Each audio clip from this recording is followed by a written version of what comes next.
Hello everybody, Jack the Snack here, back at it again with yet another video, and you already read the title. I personally believe that Dust 2 is the worst map in Counter-Strike history. Now, I know this is a close tie between Dust and Vertigo. Don't get me wrong, Vertigo is also a very horrible map, but I just lost level 5 4 games in a row because of this map, so I decided to make a rant video about it.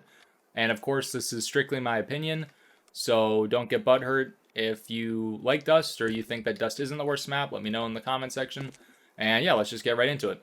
So, the reason, or one of the many reasons why this map is so bad is because you are fighting for long control the entire game, as both Ts and CTs. In a solo queue match, you have the normal spawns. You have a long spawn, you have a sniping mid spawn here, a regular spawn here, and like a spawn here, right? If you have a spawn here, you can't push long in the first like 10 seconds of the round. It takes too long. So your player who has a long spawn, they have to push long every round. Like, you have to. There's no choice in the matter because you have to get control of long immediately. If the CTs are able to get into long, they can hide here, they can hide, over here, they can hide blue. I mean, there's just so many angles that you have to clear if you lose long control at the very beginning of the round, right? So a lot of the times what will happen is the player who's supposed to go long, he'll either throw a flash and just go like mid, or he'll run here and then like take a fight, but he won't push out onto the site. And you see how narrow these doors are, right? So if your entry player is just sitting here and he's not moving and he like dies or a molly gets thrown, well, then you're burning and then you're all stuck behind him sandwiched, and then a CT can just like come from behind and then kill you all. It's just an absolute nightmare, right?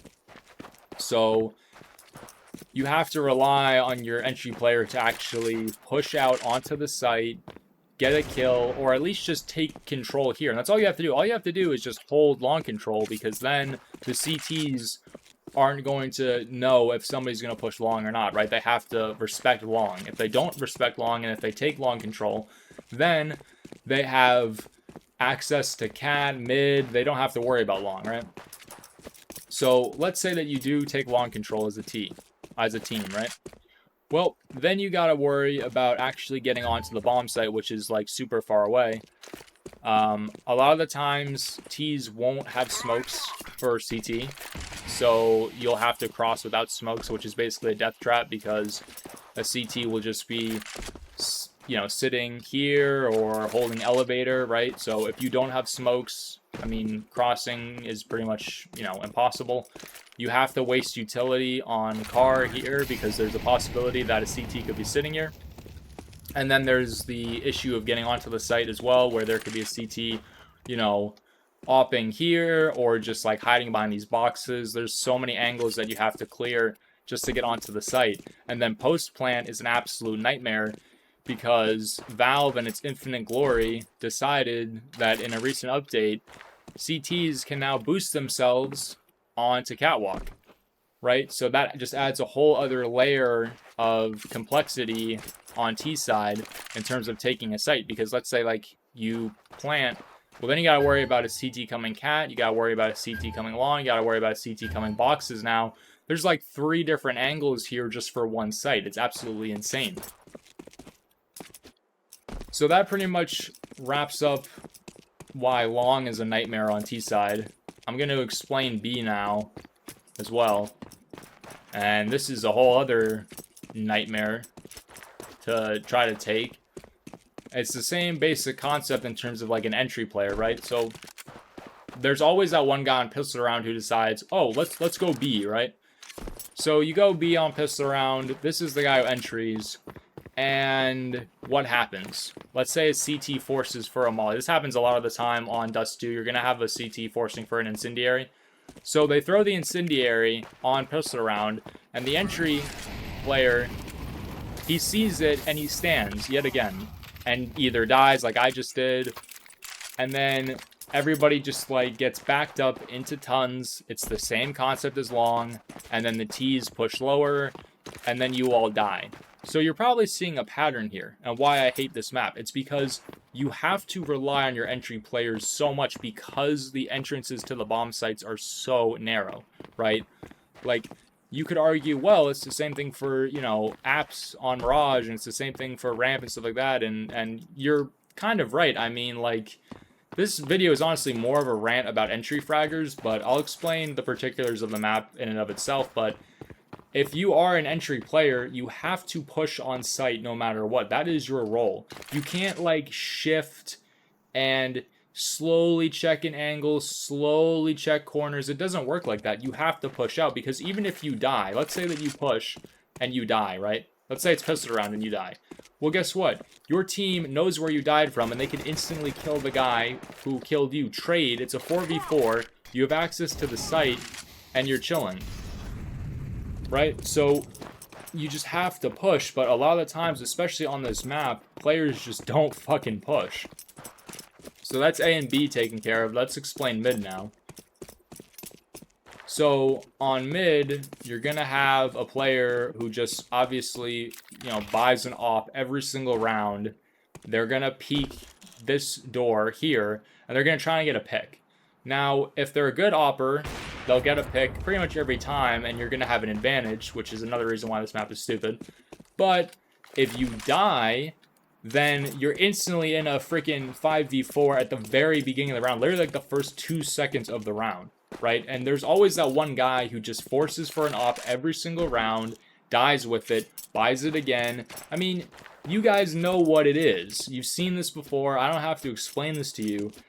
This happens all the time, and that's why usually on Dust you're broke constantly on T side, because one person will force, they'll die, you'll do a buy round and die, and people will force every single round, and you kind of have to, because if you try to like win with pistols on Dust, it's possible, but it is very, very unlikely. So with all that basically being said, you know, obviously trying to take mid is impossible, because you have to throw a smoke here, because there could be a CT here. There's usually a CT posted up here, and now because of the boxes, it's even easier to get onto cats. You're gonna have a CT flying out here. So like I said before, there's just a lot of angles that you have to clear. And then, you know, if you're executing A from cat, you've got Goose to worry about. You've got, you know, the site to worry about. You've got car to worry about. And meanwhile, when you're doing all of this, no matter where you're executing, there are flashes just like pouring in. You've got mollies flying at you. You've got people yet again just standing around, not moving. I mean, this is like a very like movement heavy map where you have to basically hold W key. And a lot of players in North America specifically, they're such cowards. They'll literally just be sitting trying to take like engagements. Like, you have to play fast. You have to get in, plant the bomb, and hold the bomb. It's a very like fast-paced map, and you'll see that in like pro CS. Like, these players, that you have to move fast. So anyways, let's get into CT side now. Alright. So, CT side with spawns is the same basic concept. If you have a long spawn, you have to go long. I know a lot of players, they'll like have the long spawn and then they'll go cat, or they'll go post up on site. Like, no, you need to take long control. And here's the hardest part, is you have to throw a molly perfectly into long doors, which on its own is pretty simple. You just, you know, throw it, but it's very easy to flash over this wall on T side. So most of the time you're like completely blind. You got to throw the molly perfectly while blind. You've got teammates who might throw a supporting flash, they might not. I mean, again, it's just a nightmare. You're running backwards, trying to throw a molly here. A lot of the times, T's won't even respect the molly, and they'll just push through it and kill you instantly. And then if you're even, like, let's say you manage to get into long and you're in pit or something, you know, you gotta worry about getting swung on immediately because there's not a lot of space here. So, like I said, again, it's just a nightmare on both sides taking long control. But this is the main reason I'm about to explain why this map is so bad for me and why I hate it so much. It's because of this weapon right here, the AWP. This map is a very AWP encouraging map, right? Like, I mean, look at long. It's an AWPer's paradise. You've got all of this space here, and yes, you can long range one tap with an AK, but it's pretty difficult, as most players, myself included, aren't Scream. And you got to deal with people like this who just post with an op. They sit here, they hold this angle, they hold this angle, and if they're having a good game, it's over. I mean, all it takes is one opper to have a good game on CT side, and you're done, because look at the space. I mean, there's space here to hold mid with an op. You can hold cat with an op.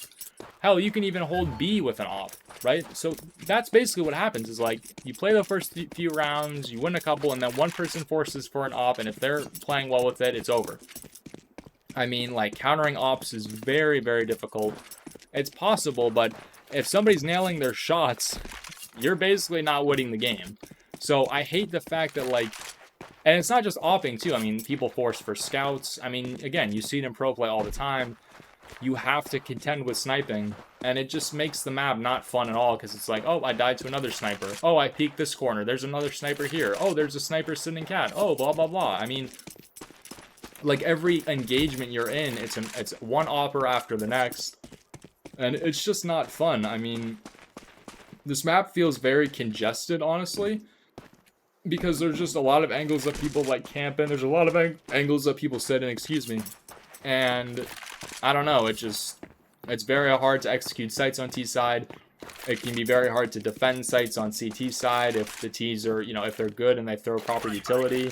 I mean, look how, like, pinned in you are here. You're either hitting your shots or you're dead. Like, this is a very, like, aim-heavy map. And if you're not having a good aim day or whatever, you're pretty much fucked. So, that's basically all I have to say. I apologize for the kind of, like, ranting here, but I just feel like this map is, like, a very, like, low-skilled, no-brain map where people just W key and aim, and those who have the balls... That's the thing. If you have the balls to W key and to push onto sites, and you have very good aim, you're going to do very well in this map. I have the balls, I just don't really have the aim, which I know, you know, I need to work on myself. I'm not a perfect player, but it's frustrating that this map forces you to either, you know, hit your shots perfectly or, you know, just lose. I mean, there's really no way to get away with having bad aim on this map. So, anyways, that's all I got. Thanks for watching. Make sure to like and subscribe, and I will catch y'all in the next video. Peace out, everybody.